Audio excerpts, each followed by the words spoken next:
దేవునికి మహిమ కలుగునుగాక. రైట్. రెండవ పేతురు పత్రిక, పేతురు రాసినటువంటి రెండవ పత్రిక. చెప్పిన విషయాలు మర్చిపోవటానికి కాదు మీకు అందిస్తున్నది. ఇదేదో బుర్ర కథలు, లేకుంటే పిట్ట కథలు, లేకుంటే ఏదో తోలుబొమ్మలాటలు అనే విధంగా వచ్చి కూర్చోవద్దు. పరిశుద్ధ లేఖనంలో మర్మయుక్తమైనటువంటి మాటలు చాలా ప్రాముఖ్యంగా ఉన్నాయి. ఈరోజు క్రైస్తవుల్లో సహితము ఈ గలిబిలి గందరగోళము చెలరేగుతుంది. క్రైస్తవుల్లో సహితం ఏది వస్తానన్నాడు, ఇంకెందుకు రాలేదు? చిన్నప్పటి నుంచి ఈ మాటలు నేను వింటున్నానే. మా నాన్న చచ్చిపోయా, మా అమ్మ చచ్చిపోయా, ఇంకా కొంతమంది నా భార్య చచ్చిపోయా, నా భర్త చచ్చిపోయా, నా పిల్లలు చచ్చిపోయా, కుటుంబంలో అందరూ చస్తున్నారు, కానీ వస్తానన్నాడుగా రావడం లేదే అన్నటువంటి అపోహలో, ఆలోచనలో ఈరోజు సంఘం పడిపోతుంది. ప్రియులరా, ఎందుకు ఆయన ఆలస్యం చేస్తున్నాడు? ఆయన ఆలస్యం వెనక దాగి ఉన్నటువంటి సంకల్పం ఏంటి? ప్రకటనలు అంటాడు, ఇదిగో నేను త్వరగా వస్తున్నాను, నేను ఆలస్యం చేయక వస్తున్నాను. ఇందాక చెప్పాను కదా. మరి ఎందుకు ఆలస్యం చేస్తున్నాడు? ఆలస్యం చేయక వస్తానని చెప్పినటువంటి వ్యక్తి ఎందుకు ఆలస్యం చేస్తున్నాడు? త్వరగా వస్తానని చెప్పిన వ్యక్తి ఎందుకు రావడం లేదు? ఒక్కసారి మనము మనసు పెట్టి ఈ మాటను ధ్యానిస్తే మనకు అర్థమవుతుంది. పేతురు రాసినటువంటి రెండవ పత్రిక, పేతురు రాసిన రెండవ పత్రిక 3వ అధ్యాయము. చెప్పిన తర్వాత ఏం చెప్పినారులే, 8వ వాక్యాన్ని క్షుణ్ణంగా మీరు జాగ్రత్త చెప్పలేదు. ఇది ఇంతకుముందు ఎప్పుడే కానీ నేను చెప్తుంటే మీరు మర్చిపోతుందండి. రైట్. ప్రియులారా, ఒక్క సంగతి మర్చిపోవద్దు. అది ఏంటంటే, ప్రభువు దృష్టికి ఒక్క దినము 1000 సంవత్సరముల వలెను, 1000 సంవత్సరాలు ఒక దినము వలెను గతించుచున్నది. కొందరు, అదిగో అది నోట్ చేసి పెట్టుకో, కొందరు, ఆ కొందరులో నువ్వు ఉన్నావేమో చూసుకో. కొందరు ఆలస్యం అవుతుందని ఎంచుకొనున్నట్లు, ఏడి ఆయన వస్తానని రావటం లేదే? ఈ పాస్టర్లన్నీ ఊరికే తప్పుడు మాటలు చెప్తున్నాడు అని చాలా మంది వస్తాడంట. ఏడి మళ్ళా? ఈ మాట చెప్పింది మనుష్యుడు కాదండు, సేవకుడు కాదు. ఈ మాట చెప్పినది సాక్షాత్తు ప్రభు సముఖంలో ఉన్నటువంటి దేవదూతలు చెప్పిన మాట. ఇది మనుషులు చెప్పిన మాట కాదు. ఇది ఆయన పునరుత్థానుడై 40 సంవత్సరాలు తనను తాను ప్రత్యక్షత పరుచుకొని, తనను తాను యొక్క మహిమను కనపరుచుకొని, తిరిగి ఆయన ఒలివ కొండ మీద నుంచి ఆయన ఆరోహణమై పైకి వెళ్తున్న సందర్భంలో 2-3 సాక్ష్యము స్థిరపరచబడవలనే లేఖనం ఉంది. ఆ ప్రక్రియలో అలా ఆయన ఆరోహణమై ఎక్కడి నుంచి వచ్చాడు అక్కడికి వెళ్ళిపోతుంటే, అక్కడ ఉన్న 100,000 మంది అలా చూస్తుంటే, ఆయన అలా మేఘం ఆవరించి కనుమరుగగానే 2 దేవదూతలు దిగి వచ్చి, గలిలీయులారా, ఎందుకు మీరు బాధపడుతూ అలాగే చూస్తున్నారు? ఏ కండ్లతో ఆయన పైకి వెళ్ళుట చూచారో అదే కన్నులతో మళ్ళీ ఆయన కిందికి దిగి వచ్చుట మీరు చూస్తారు. దగ్గరగా చెప్పలు కొట్టి ప్రభు నామని మహిమపడతాం. ఏ చక్కని మాట లేదు. ఇది సేవకుడు తన సొంత ఆలోచనలతో తీసుకొచ్చిన మాటలు కాదు, దేవదూతలు చెప్పినటువంటి మాట. ఒకవేళ మనిషి మాట అయితే ఇది నిరర్థకమైపోవచ్చు, మనుషుల మాటలైతే అవి జరగకపోవచ్చు. కానీ సాక్షాత్తు దేవుని సముఖంలో ఉన్నటువంటి ఆ దేవదూతలు చెప్పిన మాట ఇది. ఆయన వస్తాడో, మరి ఎప్పుడో అని కొందరు ఆలస్యం అవుతుందని ఆ కొందరిలో ఒకవేళ నీ ఆలోచన కూడా ఉందేమో. ఒకవేళ ఆలోచన చేసుకో. ఆ కొందరిలో నువ్వు ఉన్నావేమో ఆలోచన చేసుకో. దేవుడు లేదు, ఏం లేదు, వీళ్ళు ఊరికి చెప్తుంటారు నాయన కానుకల కోసం ఆదివారం వస్తే. ఆ దేవుడు రాడు, గీవుడు రాడు, ఎవరు రాడు, ఏం లేదు అని నీవు కూడా వెనక్కి తిరిగిపోతున్నావా? విశ్వాసంలో నుంచి వెనుకంజ వేస్తున్నావా? భక్తి జీవితంలో చల్లారిపోతున్నావా? ప్రార్థన జీవితాన్ని అణగంటిపోయే విధంగా చేసుకుంటున్నావా? వస్తాడన్న వ్యక్తి రాలేకపోతున్నాడే. ఈ బైబిలే ఒక అబద్ధ పుస్తకం. వచ్చేటోడైతే, ఉండేవాడైతే, దేవుడే అయితే ఏది రమ్మను. అరే నాన్న, ఈ మాట నువ్వు అనేది కాదురా. సిలువలో ఆ 3 మేకుల మధ్య ఆయన ఉన్నప్పుడు తన వారే ఆయన ఏమన్నారో తెలుసా? నువ్వు దేవుడివైతే, ఆమేన్, హల్లెలూయా, నువ్వు నిజంగా దేవుడివైతే ఇప్పుడు స్టిల్ నౌ మా కళ్ళ ముందు దిగిరా. ఏనాడు అన్నారు ఈ మాట? నువ్వు దిగిరా. ఉన్నావా? అసలు ఉన్నావా? ఎవడో రాసినాడు పాట. ఉండేటోడైతే, చెప్పేటోడైతే, బైబిల్ గ్రంథంలో యేసుక్రీస్తు పాత్ర అది నిజమే అయితే ఏది? ఇప్పటికి 2000 సంవత్సరాలు దాటిపోతుంది. 2025 సంవత్సరాలు అయిందే. ఎక్కడొస్తున్నాడు అని కొందరు, ఒకవేళ కొందరిలో నువ్వున్నావేమో ఒక్కసారి ఆలోచన చేసుకో. ఎందుకు ఆలస్యం చేస్తున్నాడు ఆయన? రండి చదవండి. కొందరు ఆలస్యమగునని ఎంచుకొనున్నట్లు ప్రభువు తన వాగ్దానమును బట్టి ఆలస్యము చేయువాడు కాదు. కానీ ఇదిగో ఇదిగో, ఒక్కసారి ఈ మాట మనసు పెట్టి విను. మన సబ్జెక్ట్ ఇది కాదు, కానీ ఎందుకు ఆత్మదేవుడు ఆ మాటను నా డైరీలో లేకపోయినా దాన్ని వెతికి మరీ మీకు అందిస్తున్నాడు. ఎందుకు ఆలస్యం చేస్తున్నాడు తెలుసా? నువ్వు నిక్కరేసుకున్నావు. నేనే ఎన్నోసార్లు అన్న ఈ మాట. నాకంటే పెద్దగా ఉన్న సేవకుడు నేనే ఏది నిక్కర్లు వేసుకున్నప్పటి నుంచి మాట వింటున్నా. ఇప్పుడు నా 7th క్లాస్ అయిపోయింది, 10th క్లాస్ అయిపోయింది, ఇంటర్మీడియట్ అయిపోయింది, ఇవన్నీ అయిపోయినాయి. ఏది నేనే అన్నా, ఎవరిలో కాదు, నేనే ఈ మాట అన్నాను.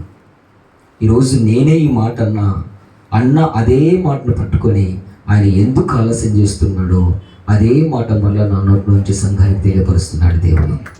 దేవుడికి మహిమ కలుగును గాక. ఎందుకు ఆలస్యం చేశాడో తెలుసైనా? నేను ఆ మాట అన్నప్పటికీ ఎందుకు ఆలస్యం చేశాడో తెలుసా? ఇదిగో నా కోసమే. ప్రైజ్ ది లార్డ్, హల్లెలూయా. ఎవరు నశించిపోవుట ఆయన చిత్తము కాదు. ఈ మాట అన్నవారు సైతం నశించిపోవడం ఆయన చిత్తము కాదు. ఎందుకు ఆలస్యం చేస్తున్నాడో తెలుసా? నైనా ఇదిగో నీకోసమే. ఇంకా నువ్వు లోకంలో బంధించబడి ఉన్నావు, ఇంకా నువ్వు పాపంలో బంధించబడి ఉన్నావు, ఇంకా అపవిత్రతలో బంధించబడి ఉన్నావు, ఇంకా నా దేవునికి అయిష్టమైన పనులు చేస్తూనే ఉన్నావు. నీకోసమే ఆయన రాకడ ఆలస్యం జరుగుతుంది. చెప్పలు కొట్టి ప్రభు నామాన్ని మహిమపడతావు. నీ భక్తి జీవితము సరిగా లేదు. నీ ఆత్మీయ జీవితము ఇంకా ప్రభువులో స్థిరపరచబడలేదు. నీలో ఇంకా బాప్తిసమే లేదు. ప్రభువుకు దగ్గరగా ఉండాల్సిన జీవితము ప్రభువుకు దూరం అయిపోయి లేనిపోని చీకటి పొరలు అలుముకున్నాయి నిన్ను. పాపపు పొరలు అలుముకున్నాయి నిన్ను. లోకంలో అంధకారం అంతా నిన్ను ఆవరించింది.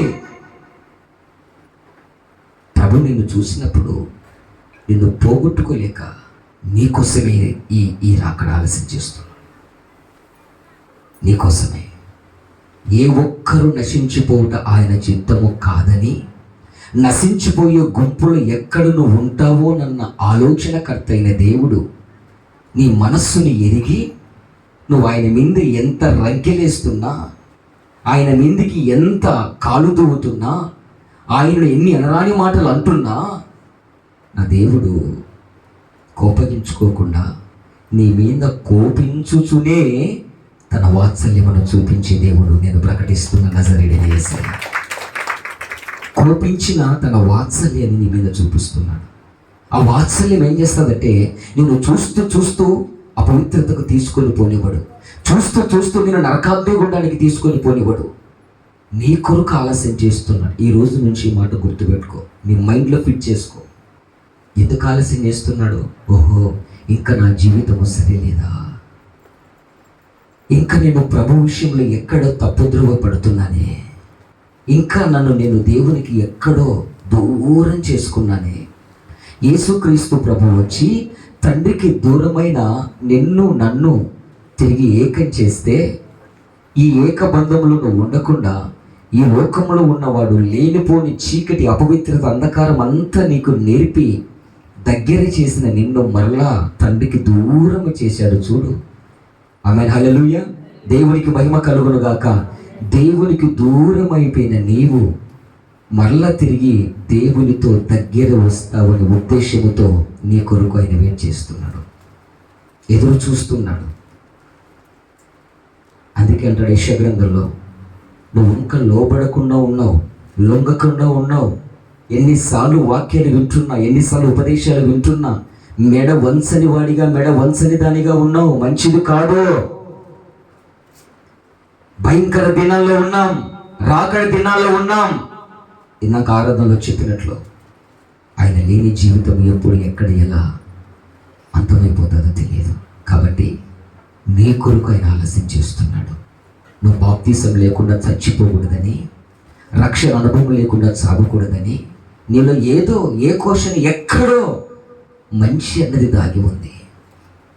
ఆ మంచితనాన్ని బట్టి నువ్వు ఎన్ని తప్పులు చేసినా ఈయన పోగొట్టుకోవడం మంచిది కాదు, ఈయనను పోగొట్టుకోవడం మంచిది. ఎక్కడో మంచి అన్నది నీలో ఉంది. చెడు విస్తరంగా నీలో ఉన్నా ఏదో ఒక మూలకు మంచి అన్నది అక్కడ గూడు కట్టుకుని ఉంది. ఆ మంచితనాన్ని చూసి భూమి మీద నేను ఇంకా బ్రతికిస్తున్నాడు నా దేవుడు. చెప్పండి కూడా ప్రభు నామానికి ఘనపరచు. ఆ మంచి ఒకటే. పోనీలే ఈ నెల అవకాశం ఇద్దాం, పోనీలే ఈ సంవత్సరాన్ని మరొక అవకాశం ఇద్దాం, పోనీలే అని ఆ మంచి నిన్ను బ్రతికిస్తూ ఇక్కడ దాకా తీసుకొచ్చింది. ఆయన సహనాన్ని చేతగనితనంగా చూడతో దేవునికి మహిమ కలుగును గాక. ఆమేన్, హల్లెలూయా. కాబట్టి ఎందుకు ఆలస్యం చేస్తున్నాడట ఆయన? చెప్పాలి అందరూ. ఎందుకు ఆలస్యం చేస్తున్నాడు? నీ కోసము, నా కోసం. నా భక్తి జీవితము ఎలా ఉందో ఒక్కసారి సరి చేసుకో, సవరించుకో. అందుకే చెప్పేది, ఈ వాక్యాన్ని దేవుడు దేంతో పోల్చాడో తెలుసా? అద్దంతో పోల్చాడు. శరీర సంబంధమైన అద్దం దగ్గర నిలబడినప్పుడు ఆల్రెడీ చెప్పాను ఈ మాట. శరీర సంబంధమైన అద్దం దగ్గర పొద్దున స్నానం చేస్తున్న పోయి నిలబడతావు. ఒక్క రవ్వ మూతికి లిప్స్టిక్ ఎక్కువైతే వెంటనే అద్దం చూసుకుని ఏం చేస్తావు? సరి చేసుకుంటావు. ఒక్క రవ్వ కొట్టుకున్న పౌడరు తెల్ల కనిపిస్తే ఏం చేస్తావు? బట్టను పైకి కిందికి పెట్టుకొని ఒకసారి అద్దం మీద నిలబడినాం అనుకో, వెంటనే అద్దం చూసుకొని ఏం చేసుకుంటావు? చెప్పాలి. ఆహా, కాకుందని మాత్రం నెత్తి జుట్టిట్టు లేచింది అనుకో, వెంటనే అద్దంలో చూసుకొని ఏం చేస్తావు? దువ్వని బట్టి చక్కగా దూక్కుంటావు కదా. ఒక్కసారి ఆలోచన చేయి. శరీర సంబంధమైన అద్దము దగ్గర నిలబడినప్పుడు నీలో ఉన్న శరీర లోపాలన్నీ సరి చేసుకుంటావే, మరి వాక్యమై ఉన్న అద్దం దగ్గరికి వచ్చినప్పుడు ఎందుకు నువ్వు సరి చేసుకోలేకపోతున్నావు? నువ్వు దేవునికి అసహ్యంగా జీవిస్తున్నావు. దేవునికి నీలో అసహ్యమైనవి, నచ్చనివి ఇవి ఉన్నాయి, తొలగించుకో అంటే ఎందుకు? విని పట్టించుకొని వాని మాదిరా పట్టించుకొని మాదిరిగా వెళ్ళిపోతావు. ఎన్నాళ్ళు దేవునికి దూరంగా బ్రతుకుతావు, ఎన్నాళ్ళు దేవునికి అసహ్యంగా జీవిస్తావు. వాక్యమైన దేవుడు ఈ లోపం నీలో ఉంది, ఈ బలహీనతతో నీ ఉన్నావు, ఈ వ్యసనంలో నీ ఉన్నావు, ఈ చీకటిలో నీ ఉన్నావు, ఈ అంధకారంలో నీ ఉన్నావు. బతుకు మార్చుకోకపోతే పరిస్థితులు తారుమారైపోతాయి అని చెప్తే ఎందుకు అంత నిర్లక్ష్యం చేస్తావు?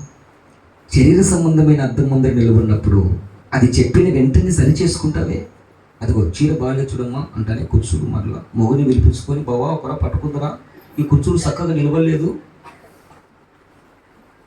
వెంటనే సరి చేసుకుంటావే. మరి ఆత్మ సంబంధమైన అర్థం దగ్గరికి వచ్చావు కదా, నీ జీవితాన్ని బాగు చేసుకోకుండా ఆయన గుమ్మంలో నుంచి బయట అడుగు పెడితే ఎవరు నిన్ను బాగు చేసేది? ఎప్పుడు చెప్తుంటా కదా, మందిరము అనగా నువ్వు బాగుపడే స్థలం ఇది. నీకు మరొక అవకాశం ఇచ్చేటువంటి స్థలం ఇది.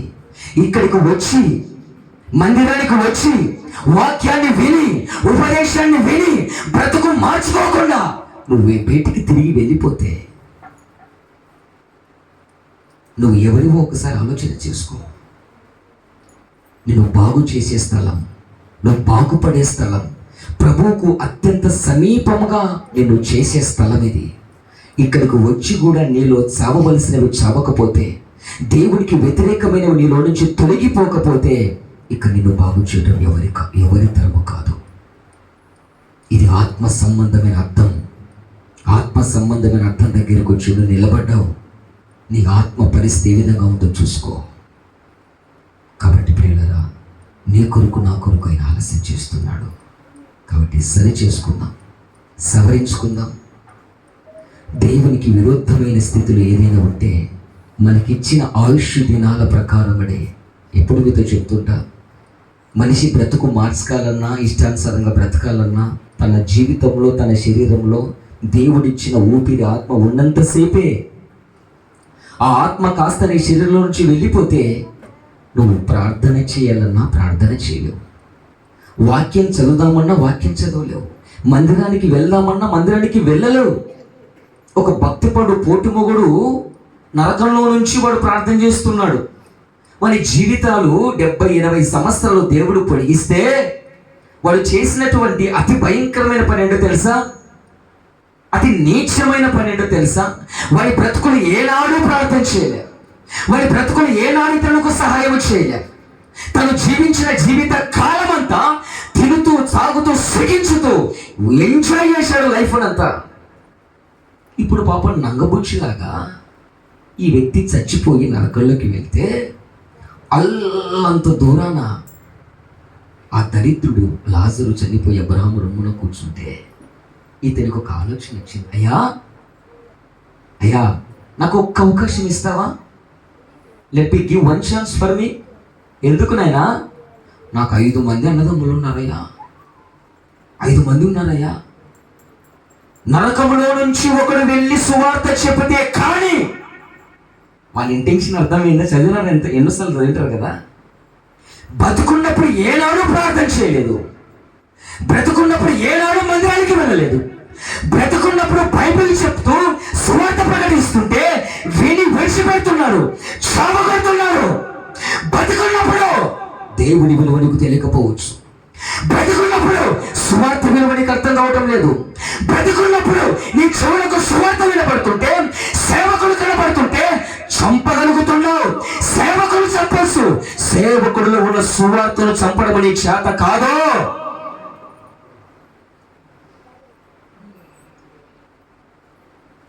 సత్యాన్ని ప్రకటిస్తుంటే, బైబిల్లో ఉన్నది ఉన్నట్లు ప్రకటిస్తుంటే నీకు ఇష్టం లేదు కదూ. ఏదో 3 మాటలు అలా చెప్పి అలా పంపిస్తే నీకు బాగుంటుంది కదూ. ఈరోజు సంఘాలు కూడా అలాగే వెతుక్కుంటున్నారండి. నొప్పి తగలని బోధలు, నొప్పి తగలని బోధలు.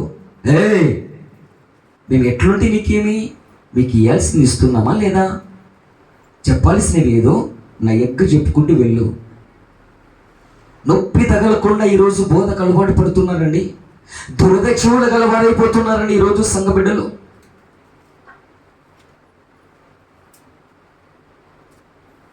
తన జీవితకాలం అంతా ఇష్టానుసారంగా జీవించాడు, కానీ ఏనాడు ప్రార్థన చేయలేదు. ఇప్పుడు చచ్చిపోయిన తర్వాత మరొక అవకాశం ఇస్తావా? ఏరా అరే నీచుడా, అర పరమ దరిద్రుడా, 70 సంవత్సరాలు 80 సంవత్సరాలు జీవితానికి ఇచ్చాడు కదరా. మళ్ళీ సిగ్గుమానం లేకుండా ఒక్క అవకాశం ఇస్తావని ఎలా అడుగుతున్నావు? ఆమేన్, హల్లెలూయా. ఎలా అడుగుతున్నావండి? మన పెద్దోళ్ళు అంటారు, మనిషికి ఒక మాట, గొడ్డుకొక దెబ్బ. మంచిగా దేవుడు చెప్తున్నప్పుడన్నా వినాల, వినకపోయినా అనుకో ఒకేటు కొట్టి మంచంపాలు చేస్తాడు, నిన్ను మంచంపాలు చేస్తాడు. మంచానికి ఎక్కినాకన్నా నీ బతుకు మారకపోతే ఎలా? ఆమేన్, హల్లెలూయా.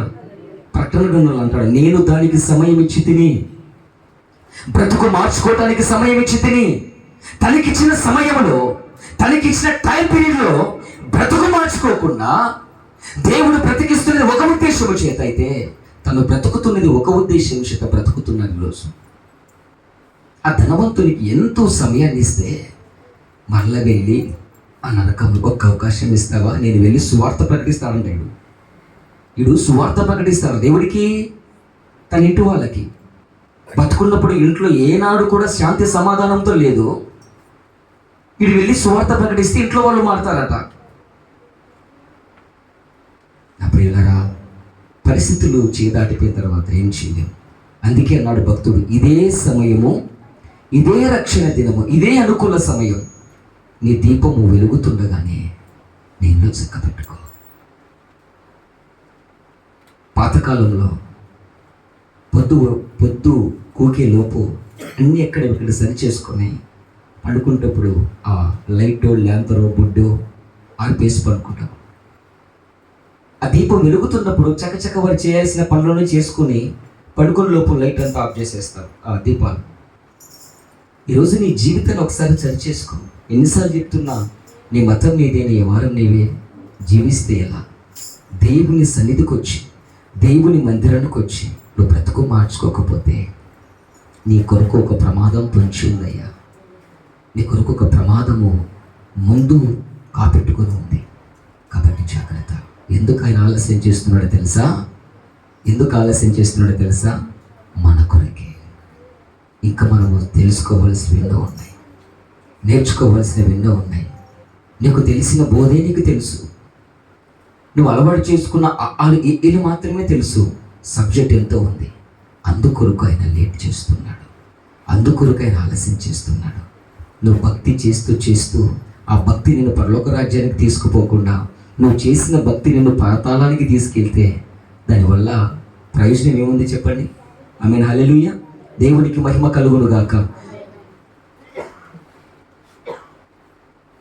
కాబట్టి ఈ కొద్ది మాటలు ఆత్మదేవుడు మనందరి వినికిడిలో పదిలపరచుగాక. Praise the lord, hallelujah. Right, ఇప్పుడు వాక్యంలోకి వెళ్తున్నా. అంటే ఇంతకుముందు చెప్పిందనా వాక్యం కాదా?